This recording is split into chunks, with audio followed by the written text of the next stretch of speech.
Jadi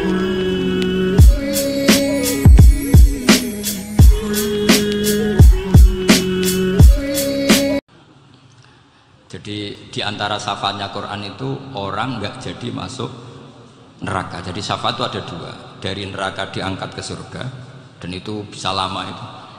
Tapi kalau syafaatnya Quran itu yang belum masuk neraka, supaya nggak jadi masuk neraka. Karena neraka juga punya aturan, dia juga kena aturan fikih. Jadi, loh betul ini, tak ada hujan. Jadi kena konstitusi apa? Fikih. Sama tak ceritani syafaatnya Quran itu ada orang itu beling itu fasik. Itu dia hafal surat Tabarak. Hafal betul. Tabarakalladzi biyadihil mulku wa huwa ala kulli syai'in qadir alladzi khalaqal mauta wal hayata. Pertanyaannya gini, boleh enggak orang menginjek surat Baqarah? Boleh enggak? Enggak. Padahal orang hafal Quran itu artinya ayat itu ada di hatinya. Fa inna wa ta'ala la yu'adzibu qalban wa al-Qur'ana. Allah tidak akan menyiksa hati yang menyimpan Quran, yang jadi flash disknya Quran, yang jadi rekaman Quran. Singkat cerita orang ini hafal. Pas ketemu Mungkar Nakir prosedur kan, ini orang fasik mau diantemin sama Mungkar Nakir. Prosedur ya, dia kan prosedur standar. Si surat Tabarak akhirnya menjelma jadi seseorang yang gagah berani. Kamu nggak boleh nyiksa orang ini. Saya ini kalamu. Kalau kamu nyiksa dia berarti nyiksa saya. Kamu berani sama kalamu. Wah ya tidak berani jadi Mungkar Nakir. Tapi orang itu nakal, harus saya gebukin. Tapi kata Quran tadi, tapi saya di situ pasti kena saya. Oh debat, nggak ada lajnahnya, ini nggak ikut. Kalau Gus Firjon ikut jadi lajnah. Kalau jadi lajnah pasti kroninan. Kalau santrinya dimenangkan nanti. Akhirnya debat. Ya sudah kita ketemu Allah. Akhirnya Mungkar Nakir sama Quran tadi surat Tabarak datang, sowan sama Allah. Terus kata Allah, memangnya kenapa Mungkar Nakir? Saya harus nyiksa dia karena dia fasik ya Allah. Memangnya kenapa surat Tabarak? Saya ada di situ. Menurut aturan orang tuh nggak boleh injak-injak Quran. Kalau dia nutuk saya, nutuk Quran, itu harus dikasih tahu fikihnya Mungkar Nakir. Akhirnya Allah ngendikan gini ke surat Tabarak, ya sudah terserah kamu. Kalau terserah pulau Gusti, Mungkar Nakir nggak boleh nyentuh orang ini. Ya sudah selamat. Sehingga terus itu sama baca di termasuk mukjizatnya surat Tabarak di tafsir Ibnu Katsir banyak. Karena tadi logikanya malaikat itu juga kena aturan fikih. Sehingga banyak ulama termasuk Said Muhammad ngendikan pertanyaan Mungkar Nakir itu tidak semua orang kena. Kalau semua orang kena nanti kalau tanya Nabi Muhammad, "Waman nabiyuka?" Kacau kan jawabnya. Nabi kamu siapa? Lu saya ini nabi. Ya kan? Lah nanti kalau pas ketemu Nabi Ibrahim, "Waman abuka?" Jadi repot kan? Makanya ada kiai yang guyon kalau ditanya, "Marab buka?" Saya ini guru tauhid sembrono. Saya ini ngajar Ummul Barohin, kamu tanya marab buka. Masyhur itu keramatnya Imam Malik. Ada Ashabu Malik, rajulun min ashabi Malik. Beliau ditanya Mungkar Nakir, "Marab buka mana buka?" Imam Malik datang, ini seumur-umurnya itu ngajar tauhid. Kamu bedai nggak sopan kamu. Dan kita berharap barokah sampean ngaji nanti itu. Yes. Malaikat itu anak sungkane itu. Jadi itu. Dan saya meskipun guyon itu serius. Bedanya orang alim sama ndak itu di situ. Kalau orang alim itu guyon itu masih bener, masih serius. Coba saya bacakan ayatnya. Ala inna auliya Allahi la khaufun alaihim wa lahum yahzanun. Terus lahumul busyra fil hayatid dunya fil akhirah. Artinya kalau Mungkar Nakir dengan penampilan garang gitu, berarti ada ketakutan apa enggak? Ada. Padahal ciri utama walinya Allah tidak ada ketakutan. Makanya itu termasuk dalilnya Sayyid Muhammad, tidak semua orang alami seperti itu karena wali-wali itu la khaufun alaihim wa lahum yahzanun. Wa ana kiai Mungkar Nakir cuk tidur wedek. Iku dresege ora kok pertanyaan itu konan santri piye. Lho isen wis kiai dihanjuti Mungkar Nakir. Malu gak kira-kira? Mesti pelengahan konan santri piye. Nah jawabannya gampang karena pernah ngajar tauhid. Makanya Sayyidina Ali ini ceritanya ada di kitab Nurul Dholam. Sama lihat di kitab Nurul Dholam karangannya Syekh Nawawi Banten.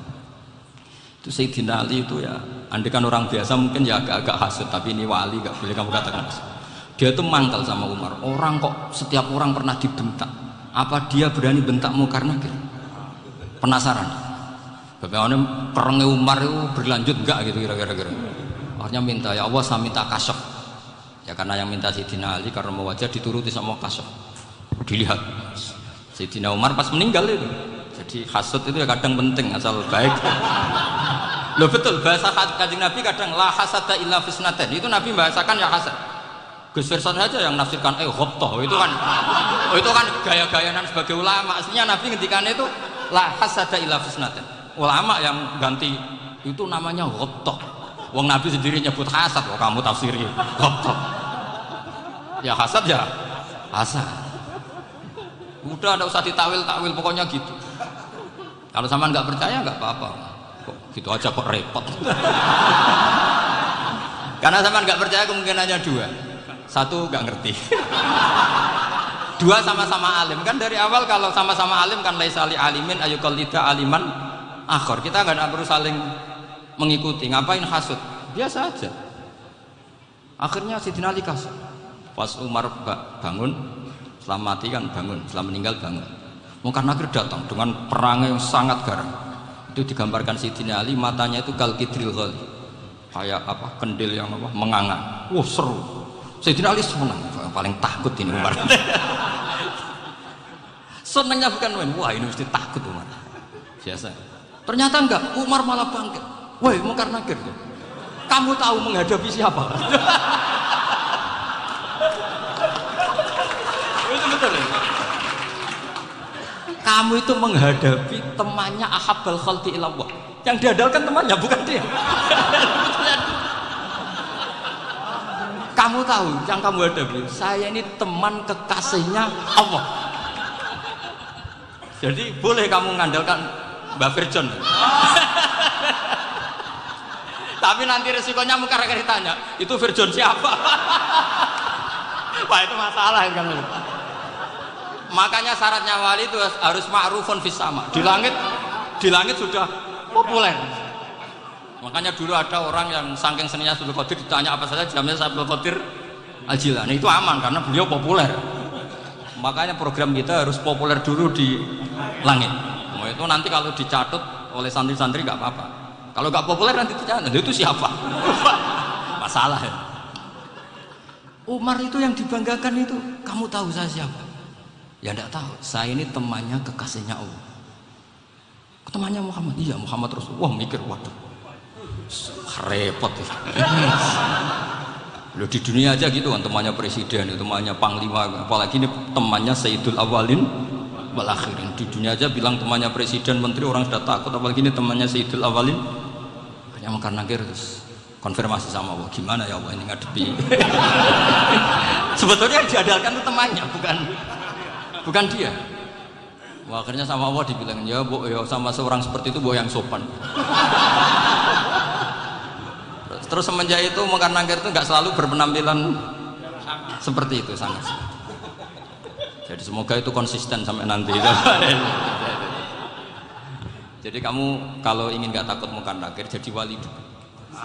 Karena syaratnya tadi hanya wali sing la khaufun alaihim walahum yahzanun lahumul busyra fil hayatid dunya fil akhir. Jadi orang itu kalau ngaji itu harus khatam. Jangan semuanya kena pertanyaan. Dan kalau semuanya kena pertanyaan nanti repot. Kalau Nabi Muhammad ditanya waman nabiyuka. Nabimu siapa? Lu kan terus jadi aneh. Jadi makanya ngendikane Sayyid Muhammad semua ulama nggak ada am kecuali ditaksis. Kecuali sifatnya Allah. Misalnya bikulli syai'in alim ya benar-benar bikulli syai'in. Tapi kalau am semuanya pasti ada taksis. Meskipun dalam muhawarah muhadasah biasa. Misalnya contoh gampang, istri kamu baru seneng kamu, mas nak pengen apa-apa itu lapor aku, gak apa-apa mas, mesti aku seneng sama lapor. Iku dia aku pengen wayo. Wah langsung jadi apa wae. Mesti apa wae maksudnya kecuali itu gitu. Padahal kalau ngomong mas sampean ingin apa saja tak dukung. Terus sampean bilang pengen iku wayo. Kira-kira disetujui apa enggak? Sama seperti kita kalau punya teman akrab, wes nang omahku gak apa-apa, anggap aja omahmu dhewe. Terus mlebu-mlebu kamar. Jadi tidak ada am kecuali di taksis. Artinya kalau ada cerita kalau orang mati pasti ngalami ditanya Mungkar Nakir, itu pasti ada am yang di taksis. Itu pasti juga dialami para anbiya, para Iya, karena ciri utama wali itu la khaufun alaihim walahum yahzanun. Kemudian saya yang mau cerita ya, supaya sampean bisa menghadapi dunia global ini, tak bawa tafsir Munir termasuk tadi. Kenapa orang Islam, Rasulullah SAW itu lebih senang kalau yang menang itu orang Nasrani Romawi, ketimbang yang menang itu orang Faris, dalam hal ini ateis. Karena orang ateis itu lebih ngeri. Sebetulnya beberapa penemuan sains, terutama di ilmu medis, itu orang Amerika, kayak cloning.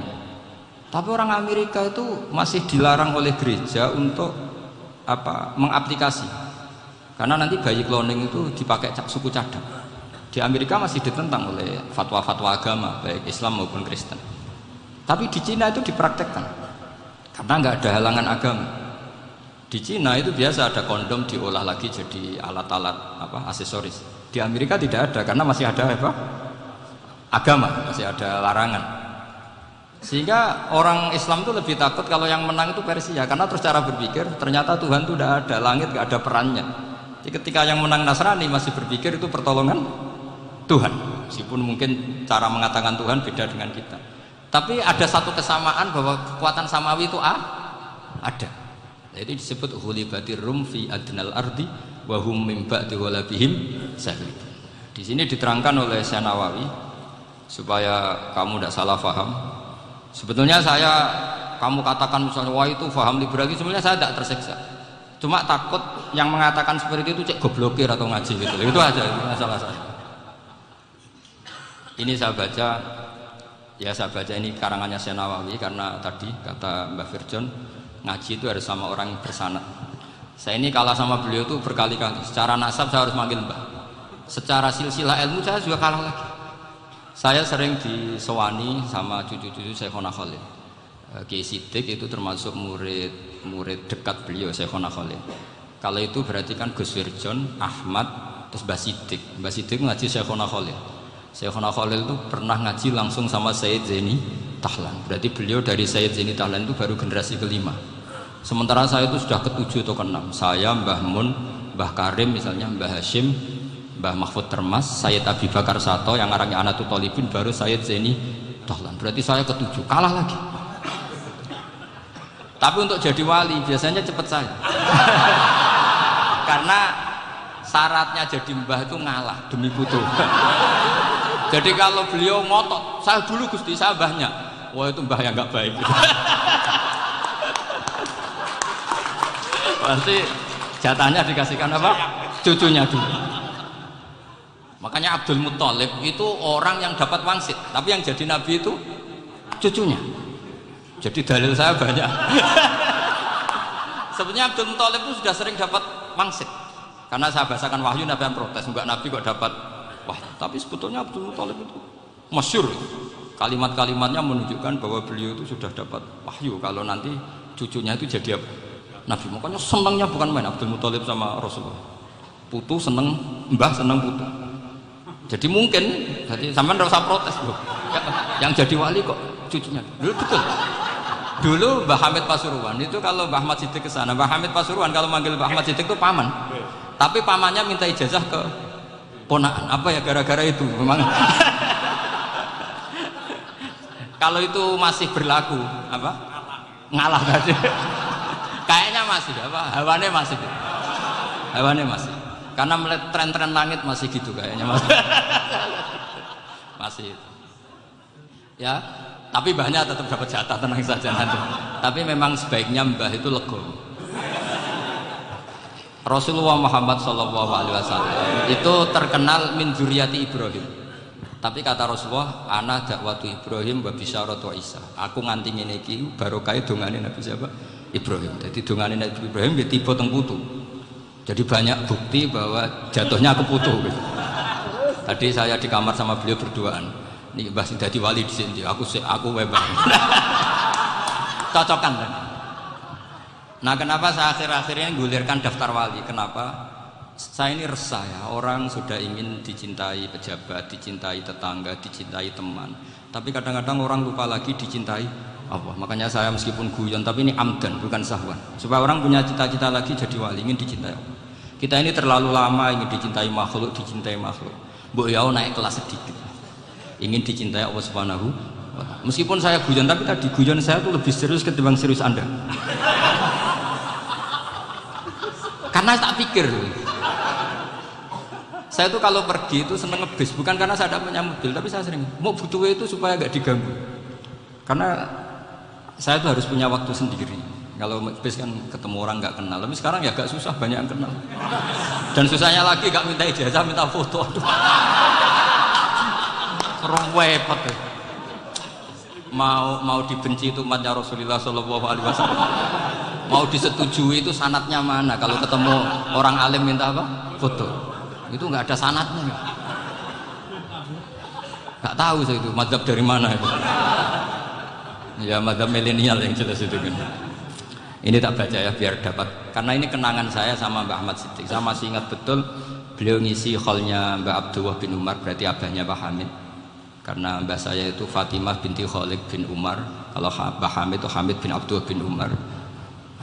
Itu saya masih ingat betul zaman itu Mbak Hamid tiap khol di Lasem itu rawuh dan saya derek nembah saya karena masih misanan datang ke Lasem. Itu beliau pas itu ngisi sama Mbah Mun. Mbah Mun masih muda, Ki Ahmad Siddiq sepuh senior. Itu beliau cerita bahwa dulu ketika Indonesia dijajah Jepang itu para kiai mimpi dibacakan ayat khulifatir rum fi adnal ardi wa hum min ba'di waladihim salim. Terus ada kiai yang tanya, takwilannya gimana? Ya nanti Jepang pulang bukan karena kita yang mengalahkan, tapi Jepang ada yang mengalahkan sendiri meskipun tidak kita. Kayak dulu Faris tidak dikalahkan Islam tapi dikalahkan Romawi, tapi yang seneng umat Islam. Wa yauma idzi yafrahul mu'min. Itu luar biasa ulama-ulama kita. Delalah kejadiannya Indonesia seperti itu. Yaitu kita tidak mengalahkan Jepang, tapi Jepang pulang sendiri karena dikalahkan apa? Sekutu. Ya ini saya baca. Ini tidak usah dicek bacanya bener apa enggak. Sudah aman apa? Aman. Karena kalau saya salah itu ya sengaja. Artinya ya sengaja saja. Ya biasa maksudnya. Saya kemarin ngisi di Pondok Peloso, di Pondok Al Munawir Jogja. Salah itu ada dua, ada salah memang benar-benar salah. Itu nggak apa-apa, bisa dimakfu. Karena harus mesti sangke wong goblok salah yang terus itu. Ada salah bawaan ilmu, itu repot tuh dadaninnya. Karena misalnya kita yang biasa belajar qiraah asabah wayah sibuhu, mesti diulang lagi wayah sabuhu. Karena qiraahnya Imam Asim itu hasibah yah sabu, bifathis sin. Sementara kita kalau ngaji kitab kulino yahsib. Sehingga kita yang biasa belajar sabah itu kalau baca kitab itu kayak orang bingung. Kadang-kadang yang ngaji juga bingung. Gus Pak mau cok bulan pilih. Ya tepat-tepatan. Ada yang mengatakan Gus Pak bingung, ada yang mengatakan Gus Pak alim alama. Ya tepat-tepatan nasib. Karena memang ya sabah memang seperti itu. Misalnya Kufuan itu Imam Asim baca Kufuan. Tapi beliau punya murid namanya Syu'bah. Itu kalau baca Kuf'an. Makanya kita itu, ini kan khataman Quran ya, jadi saya menyinggung sedikit tentang qiraah asabah. Tadi beliau juga sudah tak kasih kitab saya Hifdzuna Liya dan Mushaf. Sama tak ajari latihan sabah, memang angel. Makanya yang nggak bisa itu wong pinter. Sudah tahu angel ya nggak usah diteruskan kan. Orang menghindari barang angel itu pinter apa goblok? Pinter. Berarti wong goblok pinter. Saya tuh makanya sama orang goblok tuh respect. Jadi orang alim tuh angel apa gampang? Angel. Menghindari barang angel pinter apa goblok? Loh, orang menghindari barang angel pinter apa goblok? Pinter. Berarti wong goblok pinter. Jadi saya sama orang-orang goblok itu respect.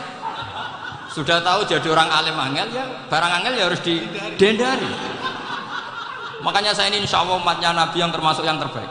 Amin. Karena mencintai umatnya Nabi termasuk yang goblok. Waduh. Itu tidak gampang itu.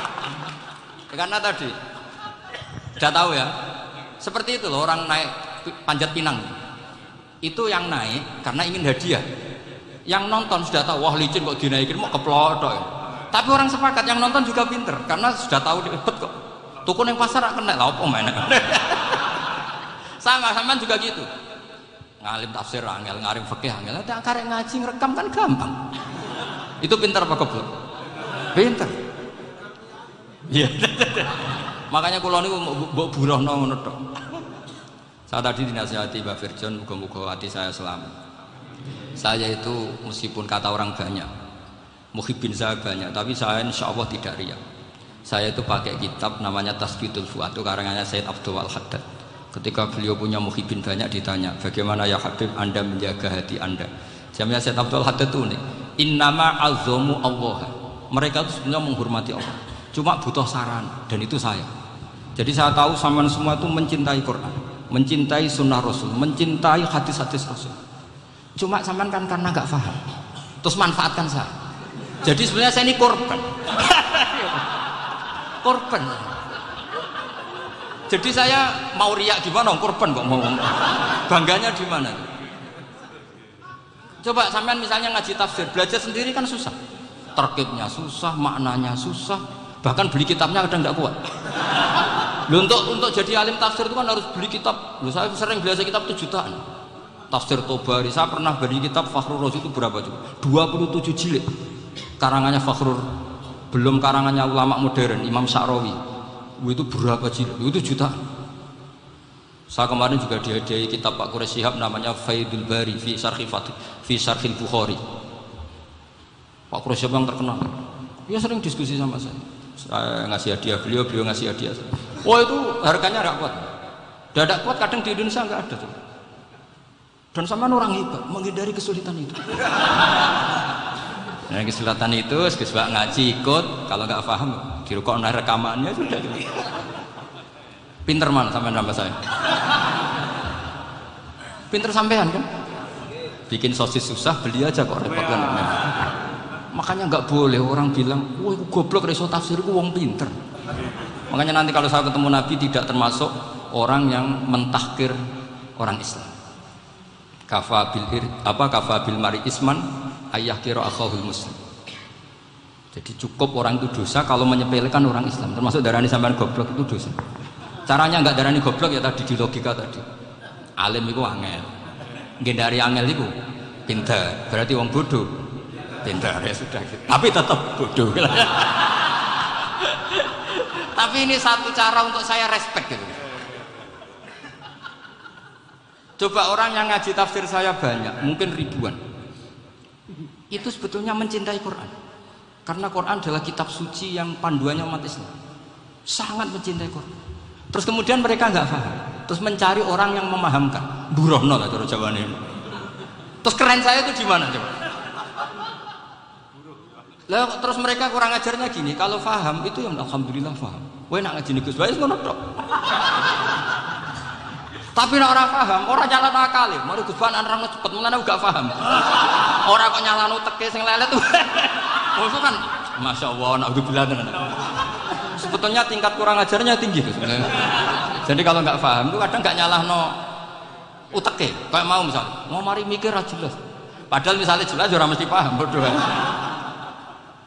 Paham? Jadi kata Sayyid Abdul Haddad, innama azzamu Allah. Sebenarnya mereka itu sangat menghormati Allah. Makanya kita nggak perlu mengatakan wasilah itu kafir, nggak akan. Karena orang tawasul sama Rasulullah itu ingin dapat ridhonya Allah lewat orang yang dicintai Allah. Kita mencintai wali sebenarnya, wah itu kekasih Allah. Kita mencintai itu karena mencintai Allah. Sama seperti gini, kamu mencintai kangkung apa enggak? Sebenarnya sama sekali enggak. Tapi kamu ingin sehat, ada asupan gizi. Kamu ingin tubuh kamu sehat, butuh asupan gizi. Kemudian kamu makan kangkung. Apa terus kamu cinta kangkung? Kan enggak. Cinta kesehatan kamu sama. Orang yang mencintai saya ingin kepuasan rohani. Saya kan termasuk kiai yang torekonya gampang. Ini swarga, kan akhirnya penggemarnya banyak. Coba kalau kamu neraka. Jadi sebetulnya Anda mencintai kepuasan Anda sendiri. Nah, saya ini korban. Makanya untuk masuk surga cepat saya, korban itu cepat. Da'watul mazlum la turaddu kan gitu. Laisa bainahu wa bainallah hijab. Jadi saya kalau donga langsung seret langsung. Karena mazlum. Saya sinau tafsir itu Pak, sampean bayangkan ada tafsir itu sudah 27 jilid. Sengarang Fakhrur Razi itu bulatnya bukan main. Karena dia ahli filsafat. Bulatnya Masya Allah. Sudah gitu sinau Jalalain kadang dikomen oleh Sawi. Sudah kita percaya Jalalain sebeli dibuli Sawi. Percaya Sawi dikandani, "Oh iku Maliki rasa ribet." Sudah gitu sinau Qurtubi, sinau tafsir Tobari itu susahnya. belinya susah, belajarnya susah. Padahal saya punya keluarga, punya istri, punya anak. Bayangkan kalau istri saya rewel, kayak istri sampai wah itu. Tapi alhamdulillah enggak, sama sekali enggak. Allah sudah memilihkan, wah ini bahaya kalau punya istri rewel. Imam Sibawai itu kitabnya banyak, tapi yang terbukukan hanya kitab Sibawai. Karena beliau kalau sudah belajar lupa istri. Hanya pas beliau di pasar, kitabnya dibakar semua sama istrinya. Karena dianggap saingannya. Ternyata yang dicerai tidak kitabnya, malah istrinya. Itu imam siapa? Tapi alhamdulillah kitab saya agak terbakar, aman. Saya teruskan ya. Jadi untuk menjaga ria dilatih innama azzamu Allah. Sebenarnya mereka itu menghormati, sehingga wasail-wasail itu sebenarnya nggak pernah jadi subjek pelaku utamanya, tetap Allah. Sebab itu kata Sayyid Muhammad, kamu kok mengatakan wasilah itu kafir itu gimana? Ketika innallaha qad ba'atsa lakum taluta malika. Talut itu ya manusia. PD-nya itu apa? Inna ayata mulkihi ayyatiyakumut tabut fihi sakinatum mir rabbikum wa baqiyatum mimma taraka alu Musa wa alu Haruna tahmiluhul malaika. Jadi beliau PD itu kalau bawa sunduk semacam peti sakti, sing di situ ada baqiyatum mimma taraka alu Musa wa alu Haruna tahmiluhul malaika. Ya kayak semacam jimat, tapi saya bukan mensyariatkan jimat enggak, karena nanti banyak penjual yang pembohong juga gitu. Cuma cerita, kamu tidak usah mengatakan kafir. Dulu Talut PD-nya kalau bawa sunduk semacam peti kesaktian yang di situ ada baqiyatum mimma taraka alu Musa wa alu Haruna tahmiluhul malaika. Sehingga Khalid bin Walid meskipun beliau sahabat dan menyaksikan wajah Rasulullah SAW, itu bawa sya'aratun min sya'aratihi Rasulullah SAW, bawa rambutnya Nabi. Perang kemana-mana itu diletakkan di pecinya. Nanti sama tanya lagi, masa pakai peci Khalid bin Walid ini? Wah panjang, sampai itu repot. Sampai tak warai ngaji usul fikih. Usul fikih itu kalau ngaji itu ada istilah tangkihul manat. Ini mesti ini wilayah yang kita bisa berdebat sama Mbah Firjo. Dulu itu musuh saya karena saya makili Anwar, beliau makili pelosok. Tapi tahu-tahu kalah kuat terus saya mengundurkan diri. Di fikih itu ada istilah, ada tangkihul manat, ada tahqiqul manat, ada tangkihul. Tangkih itu kira-kira gini, lafadz hadis itu dibuang sekian untuk tahu bahwa itu madarul hukmi. Misalnya gini, tak beri contoh paling gampang. Sama harus paham, kalau nggak paham nggak pinter-pinter. Ja'a a'rabiyun ila Rasulillah sallallahu alaihi wasallam.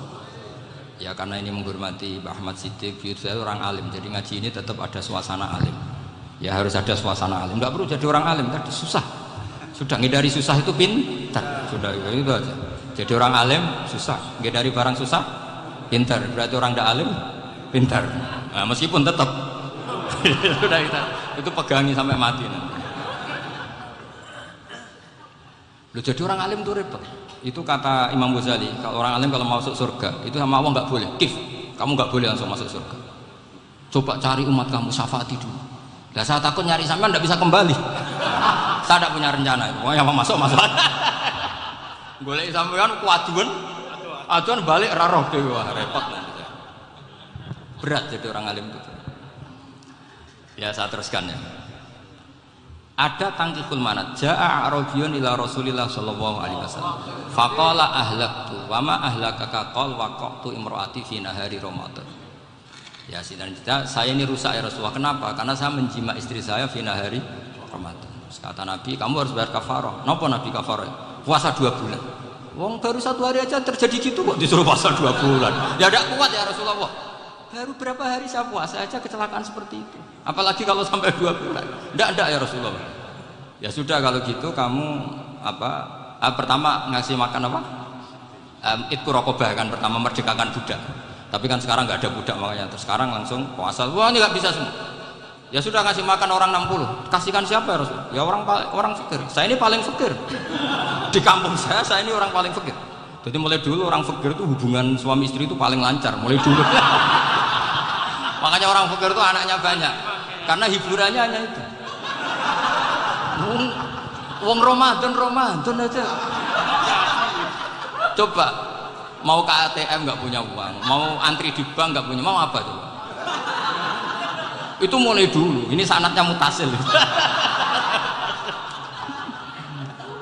Wah, akhirnya sudah sanksinya kan tadi ya, idku rokobah atau puasa 2 bulan berturut-turut atau ngasih makan 60 orang miskin. Lalu kata ahli usul fikih, kata A'rabi dibuang, nggak menjadi catatan hukum. Orang kota pun kalau melakukan itu juga kena sanksi yang sama. Imro'atau juga dibuang. Andai kan itu dilakukan untuk amatnya juga ketentuannya sama. Nah sekarang perdebatan antara Imam Syafi'i dan Imam Malik begini. Sekarang pertanyaan gini, jima istri itu hukumnya boleh apa haram? Boleh. Lalu kalau ada orang tanpa udzur kemudian makan siang-siang, cara Imam Malik hukumnya sama, harus kena sanksi yang sama. Karena sama-sama hadku hurmati Ramadan bi ghairi uzrin syar'iyyin. Sama-sama merusak hukum Ramadan tanpa udzur syar'i. Lo jima itu tidak zina. Kan hukumnya jaiz. Nah, sekarang makan hukumnya jaiz, harusnya juga kena ketentuan yang sama. Cara pikirannya Imam Malik. Nah, alhamdulillah Imam Syafi'i gak setuju. Wah, cara setuju repot. Bahkan orang-orang Syafi'i sudah punya khilaf, kalau gitu minum dulu. Iya, biar iftarnya pakai minum. Setelah minum baru jima kan. Ini sudah menyiapkan khilafnya. Ini khas Syafi'i ini, bongsong rekayasa hukum. Nanti bisa belajar jauh cara ngakali hukum. Makanya guyonan yang masyhur Gus Dur itu gitu. Ada seorang kiai atau Gus, ya punya salah, namanya manusia kan punya salah, entah cangkruk entah apa, pokoknya punya salah. Ada wartawan yang ngiranya semua kiai itu orang suci, sehingga tanya sama Gus Dur, Gus itu ada kiai kok ya pokoknya salah lah, tapi jangan bayangkan dosa besar, enggak, kecil-kecil aja. Itu gimana itu, padahal kiai kan orang suci. Jawabnya Gus Dur lucu, ya justru yang boleh salah itu para kiai, kalau kamu nggak boleh. Loh, kok bisa Gus? Karena mereka tahu caranya tobat. Hebat. Kalau kamu nggak tahu caranya, sama pelanggaran hukum itu ya harus pakar-pakar hukum. Itu yang tahu caranya rekayasa. Kalau kamu ya kena pasal kan ya. Jadi kamu jangan niru saya. Saya ini punya sekian cara untuk nah, itu namanya khilaf. Makanya kata Sayyid Muhammad, kamu tidak usah anti khilaf, karena Abu Hanifah itu membolehkan khilaf, kitabul khiyal. Yang penting kamu soleh dulu. Setelah soleh nanti Allah maklumi. Soleh dulu, syaratnya soleh dulu. Kalau tidak soleh jangan. Contohnya gini, ada orang mau puasa lemes sekali, mau makan, gampang. Kalau langsung makan kan kayak hadku hormati Ramadan biwiri udrin syar'iyyin. Aku langsung mau jembera sowan Mbah Firjon. Sudah status saya apa? Musafir. Sudah berangkat aja sampai Tuban makan, nanti kalau nggak jadi ya nggak apa-apa, sudah kan mulai pergi sudah musafir. Saya tidak tahu nanti malaikat tertarik gebuki nggak tahu, tapi itu ada khilaf asal soleh. Karena kata Sayyid Muhammad dan semua kitab mengatakan itu, kalau sama nggak tahu ya kebablasan. Nabi Ayub, yang nabi yang terkenal gudikan itu siapa? Ayub ya? Itu yang Israiliyatnya kan seru. Gudikan dikukur bek kreweng itu terlalu lah kalau itu. Untuk kreweng konti ning Arab ora kreweng itu sudah masalah ya. Singkat cerita, Nabi Ayub ketika diasingkan kaumnya itu kan nggak punya sumber makanan. Lah orang lelaki itu mulai dulu egois. Istrinya Nabi Ayub itu cantik sekali, udah cantik, rambutnya bagus. Makanya kamu nggak usah tanya kenapa istrinya kayak banyak yang cantik. Ya, warasatul anbiya, nggak boleh gitu. Kalau nggak cantik ya warasatul anbiya dari segi balak. Istrinya Nabi itu semuanya cantik. Nggak usah tanya sebabnya apa, pokoknya gitu, semuanya cantik. Singkat cerita, beberapa kali istrinya Nabi Ayub itu kerja demi bisa nafkahi Nabi siapa? Suatu saat itu tidak ada pekerjaan yang cukup untuk beli roti. Satu-satunya peluang dapat rezeki itu putrinya raja itu rambutnya berondoli. Terus ada sayembara siapa yang rambutnya bagus mau dibeli. Sampai rambutnya istrinya Nabi Ayub itu dijual. Nabi Ayub tersinggung karena itu mengurangi kecantikan. Jadi lelaki mulai dulu gitu. Udah nggak urun kalau istrinya nggak cantik itu komplain. Itu khasnya lelaki. Jadi kalau kamu gitu ada sanatnya juga, tenang saja ya. Komplain ya pegawai itu. Saking mangkelnya Nabi Ayub terus ngendikan la adriban naki mi'ata sautin. Kamu akan saya pukuli dengan mi'ata sautin atau dengan 100 cambukan. Atau mi'ata dikhtin atau mi'ata apalah sesuai konteks zaman itu. Engko namanya pecut tuku konti kok ribet lagi. Singkat cerita akhirnya ketahuan bahwa istrinya menjual itu demi Nabi Ayub. Allah nggak ridho kalau kekasihnya yaitu istrinya Nabi Ayub wis perjuangan kayak gitu malah kena hukuman. Tapi Allah juga nggak ingin kekasihnya yang bernama Ayub melanggar sumpah. Padahal beliau sudah sumpah, wallahi demi Allah nanti tak pukul dengan 100 kali. 100 kali dengan lidi lah misalnya, contoh yang gampang tuh lidi. Akhirnya sama Allah dikasih satu solusi. Wa khud biyadika dustan fadrib bihi wala tahnas.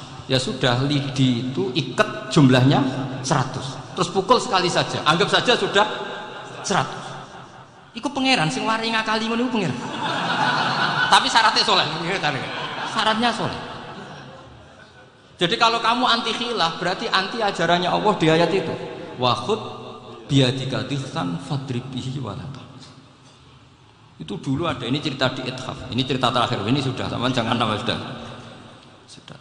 Terus pengumuman tadi, yang nggak pernah sepuh ngutang saya itu haram tadi. Karena tadi saya punya kewajiban di rumah yang bisa menggugurkan ya kewajiban yang lebih besar. Lebih besar itu ya tadi, bisa pernah guru, pernah sepuh, yang jelas nggak umur. Umur sampean menangkap itu, tua yang serepot itu. Ada raja itu ganteng kaya, senengannya nikah perawan cantik. Oh, itu semua kampung mesti kenal.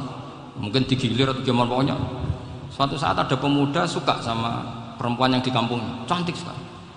Kemudian pemuda ini ternyata pekerja di kerajaan. Tiap hari ditanya, wah itu yang di kampung yang cantik siapa? Mau saya nikahin dia. Wah bahaya, ini saingannya raja. Jadi yang dibidik pemuda tadi itu saingannya. Si raja ini orang yang namanya raja kan gengsinya tinggi. Kaifa tankihuha wa qad ra'aitu qad qabbalaha rajul. Kok mau nikah ya? Saya tuh pernah melihat dicium lelaki. Wah gak mau, gak gelem kadung ditambung lan waqat qabbalaha rajul. Saya pernah melihat sendiri qabbalaha rajul, dicium oleh lelaki. Wah sudah gak minat raja langsung gak keren. Suatu saat pemuda tadi nikahi perempuan itu. Rajanya marah, kamu lelaki gak punya harga diri gini. Gak punya selera, gak punya harga diri, sudah pernah dicium orang kok tetap dinikah.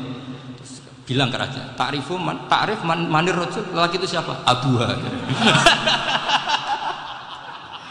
Kamu tahu lelaki itu siapa? Sopo? Abuha, bapaknya. Saya kan hanya bilang rajulun, pernah dicium lelaki. Lah pikirannya raja lelaki kue ngene iki. Tapi butuhe canom mau raja ben gak sida itu aja. Baru kayak digulirkan gitu, waqat qabbalah rajulun. Wah nggak mau. Setelah itu suatu saat pegawainya tadi nikahi perempuan. Kamu nggak punya harga diri gini. Kamu tahu manir rajul apa abuha? Wah nak ngono aku gak apa-apa. Lah monggo sakniki wis bojo kula. Ora trimo wis diambung wis macam-macam, Pak. Lah itu namanya khilah. Apa? Khilah. Kalau di Balawa disebut tauriyah atau apa. Tapi saya tidak ngajari sampean seperti itu. Sudah pinter sebelum saya ajarin. Bangsa ngakali kan sudah pinter.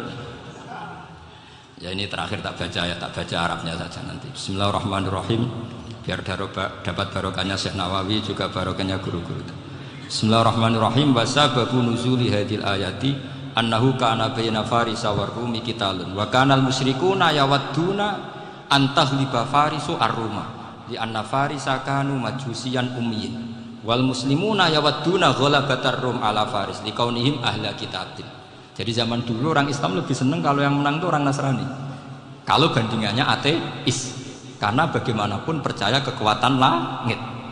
Sementara orang ateis sama sekali tidak percaya kekuatan. Apapun bedanya kita dengan Nasrani itu ada kesamaan, yaitu percaya adanya kekuatan langit. Sehingga ketika orang Romawi kalah itu orang Islam ikut susah. Paham ya? Makanya ini tak baca biar sampean enggak macam-macam pikirannya. Fa'fa Kisra terusnya, ya pokoknya seperti itu. Akhirnya Rasulullah SAW berdoa lebih senang yang menang itu Rom karena ahli kitab. Artinya apa? Kemenangan ahli kitab adalah kemenangan makhluk atau hamba Allah yang mentautkan kekuatan kita di bumi dengan kekuatan langit. Makanya saya berharap selain pilihan kita ikhtiar medis, kita harus memperbanyak istighfar. Bagaimanapun semua itu dari Allah Subhanahu wa Ta'ala. Kita menghormati negara dengan ikhtiarnya, tapi saya mohon sekali kita juga istighfar, karena semua itu juga ditentukan oleh Allah, oleh langit. Ya, saya kira demikian. Assalamualaikum warahmatullahi wabarakatuh.